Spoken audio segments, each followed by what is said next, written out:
Assalamualaikum Buya. Tolong Assalamualaikum warahmatullahi wabarakatuh.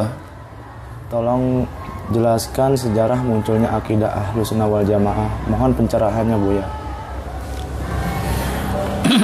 Assalamualaikum warahmatullahi wabarakatuh. Waalaikumsalam warahmatullahi wabarakatuh. Istilah Ahlussunnah wal Jamaah secara historis sebetulnya tidak dikenal di zaman Rasulullah dan sahabat, ya. Generasi Islam pertama, ya. Itu dulu dikenalnya hanya akidah Islam gitu aja. Kenapa? Karena dulu tidak ada perpecahan. Semua persoalan itu selesai apabila dijawab, bertanya kepada Nabi, dijawab oleh Nabi, selesai. Gak ada perpecahan itu. Nah, dan lagi akidah Ahlussunnah Jamaah itu sebenarnya paham kelanjutan dari apa yang sudah diamalkan oleh Rasulullah dan para sahabat, ya, pada saat itu. Nah, kemudian perjalanan sejarah munculnya istilah akidah Ahlussunnah wal Jamaah itu karena muncul satu paham atau aliran atau kelompok yang dinamakan Mu'tazilah, ya. Itu paham Mu'tazilah yang dipelopori oleh Wasil bin Atta. Dulu di Basrah, ya, abad kedua Hijriah lah kalau salah itu, masih eranya era tabi'in, ya, era tabi'in. Ada seorang ulama besar dari kalangan tabi'in namanya Hasan al-Basri. Hasan al-Basri ini seorang ulama besar. Dia punya pengajian, punya majelis yang sangat terkenal, yang jamaahnya boleh dikatakan ulama-ulama besar, ya. Termasuk Wasil bin Atta. Yang kedua Abu Hasan al-Asy'ari. Itu dua murid yang sangat hebat daripada Majelis Salim yang dipimpin oleh Al-Imam Hasan al-Basri dari kalangan tabi'in itu. Nah, suatu saat Syekh Hasan al-Basri ini menjelaskan tentang bagaimana orang mukmin yang melakukan dosa besar, ya, bukan dosa kecil, ini minal kabair, dosa besar. Orang mukmin melakukan dosa besar dan dia meninggal dunia tanpa tobat, ya. Meninggal dunia tidak sempat bertobat. Gimana tuh hukumnya? Dia berjudi, misalnya dia berzina, dia mencuri, ya, atau dia miras, ya, misalnya meninggalkan sholat, meninggalkan puasa Ramadan, ya kan? Itu juga durhaka kepada orang tua. Itu semuanya kan termasuk minal kabair, dosa besar. Dilakukan oleh seorang mukmin, meninggal dunia tidak sempat taubat. Menurut Al-Imam Hasan al-Basri menjelaskan orang yang semacam ini sebetulnya tetap mukmin. Gitu. Dia tetap mukmin. Cuma dia hukumnya fasik. Bukan mukmin sejati. Fasik. Kenapa fasik? Karena dia punya keimanannya rusak, ya. Dirusak oleh perbuatan dosa-dosa besar tadi. Tapi dosa-dosa berat tadi, walaupun dia nggak sempat tobat, itu tidak menghapus keimanannya. Dia tetap beriman kepada Allah karena dia masih percaya, betul nggak? Cuman sayang, ya, dia tidak sempat bertobat, maka dihukumin fasik orang semacam ini. Nah, kemudian menurut Abu Hasan, bukan Abu Hasan, ya, muridnya kali itu, Hasan al-Basri, bagaimana posisinya orang fasik ini? Orang mukmin berbuat dosa besar, mati nggak sempat tobat. Bagaimana posisinya nanti di akhirat di hadapan Allah? Menurut Hasan al-Basri, dia harus menjalani hukuman. Dia harus disiksa, dipanggang, ya, di neraka terlebih dahulu sebanyak dosa-dosanya yang dia lakukan di dunia. Setelah itu barulah dia dipindahkan ke sorga. Itu, ya. Karena menurut Abu Hasan al-Basri, karena tidak ada dosa yang tidak terampuni kecuali dosa syirik, ya. Bahkan orang yang berzina sekalipun, walau orang yang mencuri sekalipun, Dan itu suatu saat dia dipindahkan ke dalam surganya Allah Subhanahu wa taala, ya, kalau masih ada nilai keimanan di dadanya yang dia bawa saat kematian itu. Cuman masalahnya ada yang masuk surga langsung, ada yang harus masuk neraka terlebih dahulu. Nah, itu nanti tergantung daripada amal perbuatan. Inilah pandangan Al-Imam Hasan Al-Basri. Ternyata pandangan ini dibantah oleh muridnya Wasil bin Atha. Memang beliau adalah orang yang cukup cerdas, ya. Fasih juga dalam berbahasa Arab. Dia memasarkan dengan nafsunya, dengan akal fikirannya yang lebih menonjol. Beliau berpendapat orang mukmin yang melakukan dosa besar tidak sempat bertobat, maka imannya palsu. Imannya hanya lipstik, imannya dusta. Nah, itu. Bagaimana posisinya nanti di akhirat? Maka dia wala fil jannah wala finnar. Itu kan? Tidak di surga, tidak di neraka. Tapi dia di antara dua posisi. Inilah paham Mu'tazilah yang terkenal, namanya manzilah baina manzilatain. Satu posisi di antara dua posisi. Kalau dalam fikih Imam Syafi'i namanya thariqah baina thariqatain. Imam Modra itu beda lagi, ya. Itu menurut pandangan Wasil bin Atha yang nantinya ini terus berkembang sehingga menjadi satu paham yang dinamakan Mu'tazil. Kenapa dinamakan Mu'tazilah? Karena sejak itu dia tidak lagi menyatu, ngikut ngaji lagi dengan gurunya Al-Imam Hasan Al-Basri, tetapi dia menyendiri, bikin kelompok sendiri. Di sudut yang lain, itazala min syaihi, dia memisahkan diri daripada gurunya.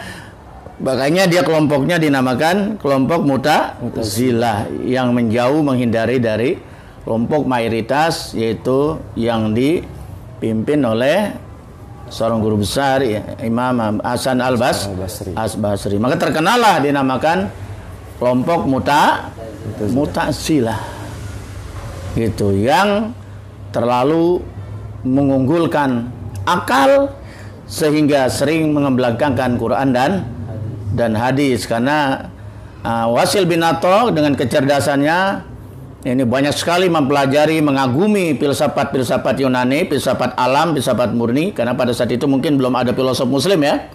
Itu sehingga dia sangat mengagumi kekuatan akalnya itu. Nah, ini berbeda dengan Ahlussunnah wal Jamaah. Nah, akhirnya salah satu muridnya yang lain namanya Abu Hasan Al-Asy'ari, Abu Hasan Al-Asy'ari, ya. Dia sepakat dengan gurunya Imam Hasan Al-Basri, dan dia mendukung, memperkuat pendapat gurunya Hasan Al-Basri bahwa orang mukmin yang melakukan dosa besar itu sebetulnya masih mukmin, cuman dia fasik. Nah, ini kemudian dibuatlah kelompok namanya akidah Ahlussunnah wal Jamaah yang diproklamirkan, didirikan oleh Abu Hasan Al-Asy'ari, salah seorang murid daripada Hasan Al-Basri, dan kemudian didukung lagi oleh Abu Mansur Al-Maturidi. Semakin kuatlah akidah ini dan tersebar di mana-mana. Jadi sebetulnya munculnya akidah Ahlussunnah wal Jamaah, ya, nama ini itu sebagai antitesa, ya, sebagai counter daripada paham Mu'tazilah yang sangat mengunggulkan, mendepankan akal ketimbang Quran dan hadis. Gitu, ya. Paham? Ya, wallahu alam bishawab. Syukran Buya atas pencerahannya. Ya. Ada lagi? Ada lagi Buya, yang kedua itu apa dalil-dalil yang dipakai oleh Ahlussunnah wal Jamaah? Mohon pencerahannya. Dalil-dalil yang dipakai Ahlussunnah wal Jamaah. Dalil itu kan ada dua. Ada dalil nakli, ada dalil akli. Dalil nakli itu adalah satu, nas Al-Quran. Yang kedua adalah hadis. Ya. Kemudian jika tidak ada Al-Quran, tidak ada dalam hadis, maka ulama kumpul dan bersepakat ini hukumnya. Itu namanya ijma. Ijma Jadi ijma pun ini dipakai dalam akidah Ahlussunnah wal Jamaah. Kalau tidak ada juga, maka kita pakai akal, dalil akli, dalil yang kedua. Ya. Dalil yang kedua. Jadi dalil itu ada dua, ada dalil akli, ada dalil akli. Dalil akli ini adalah kias, analogi seperti zakat. Nah, menurut nas hadisnya zakat itu tidak boleh pakai beras. Karena nasnya itu min so'an min tamar atau so'an min syair. Harusnya dari korma atau gandum. Tapi orang Indonesia sehari-harinya tidak mengkonsumsi korma dan gandum. Maka dikiaskan. Kalau orang sana makannya gandum, korma sehari-harinya, gitu kan ya. Ya kita juga lihat sehari-harinya apa? Konsumsi beras, betul ya, dimasak. Ya sudah, kita anggap saja beras ini sama dengan gandum. Makanya orang Indonesia berzakat fitrahnya dengan makanan pokok yang dia makan sehari-hari, yaitu beras. Ini namanya hukum logika, hukum kias. Kias itu akal, dikiaskan menurut akal yang sehat, yang tidak bertentangan dengan Quran dan sunnah. Itu.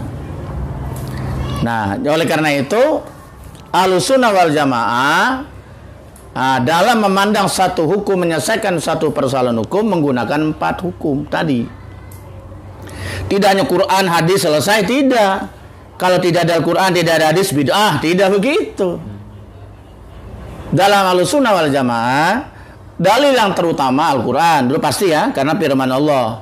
Yang kedua hadis, karena hadis ini diturunkan tabyinan lil Quran, menjelaskan Al-Quran seperti tata cara sholat, haji dan sebagainya, itu kan banyak dijelaskan di dalam hadis gitu. Kalau tidak ditemui, barulah Ahlussunnah wal Jamaah menggunakan dalil ijma. Ijma itu ijma sahabat, ijma ulama ini bisa ada dalam zaman sahabat maupun dalam kemudian ya. Karena sebetulnya itu hukum selalu terus berkembang sesuai perjalanan zaman, betul nggak? Iya. Ya, ijma ulama itu bisa terjadi pada setiap masa. Nah, kemudian yang keempat barulah menggunakan dalil kias atau akal. Jadi perbedaannya apa dengan akidah Ahlussunnah Jamaah dengan Mu'tazilah di dalam memandang suatu persoalan hukum? Nah, kalau Mu'tazilah, kalau kita lihat dari cara-cara berpikirnya, Mu'tazilah itu nggak percaya adanya takdir ya. Tetapi di dalam paham Ahlussunnah Jamaah bahwasan Asy'ari, kita sangat percaya kepada takdir. Maka takdir ini termasuk rukun iman yang ke-6 gitu loh. Gitu. Nah, Al-Quran dan hadis itu di depan, bukan akal yang di depan, ya, paham nggak? Jadi ibaratnya orang berjalan supaya nggak kesasar, bawalah dia obor, lampu zaman dulu kan ya. Nah, ibarat lampu, misbah atau obor itu ibaratnya Quran dan Sunnah yang menerangi kita jalan supaya tidak terjatuh atau tidak tersesat, gitu loh. Paham nggak? Nah, jadi artinya apa? Al-Quran, hadis di depan, ya, barulah akal di belakang. Karena Al-Quran ini tidak akan menemukan kebenaran yang hakiki tanpa bimbingan Al-Quran dan Sunnah. Tapi Mu'tazilah nampaknya berbeda. Dia percaya betul Allah memberikan kekuatan akal, bahkan akal ini bisa menemukan kebenaran tanpa Al-Quran. Makanya dia bukan Quran dan Sunnah yang di depan, tapi akal yang di depan, gitu loh. Baru Quran dan hadis. Jadi dalil akli dulu, baru dalil akli. Itu, ya. Jadi kalau kita dalam Ahlussunnah wal Jamaah tidak begitu. Quran di depan menerangi jalan pemikiran otak manusia, nah, barulah akal di belakang. Paham ya? Nggak nyelonong begitu saja.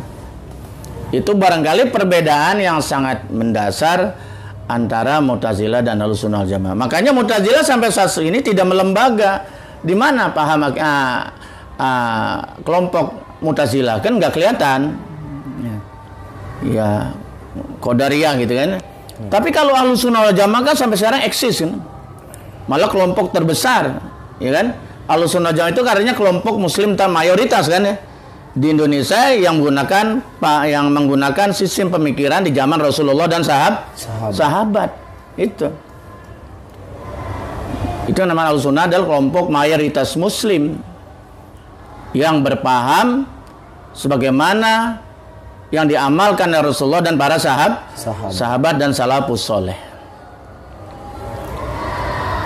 Itu. Makanya eksis sampai sekarang Ahlussunnah wal Jamaah itu di mana-mana gitu. Tapi Mu'tazilah tidak ada. Walaupun pemikirannya masih ada ya, pemikirannya, tapi secara kelembagaan di mana kita nggak ngelihat.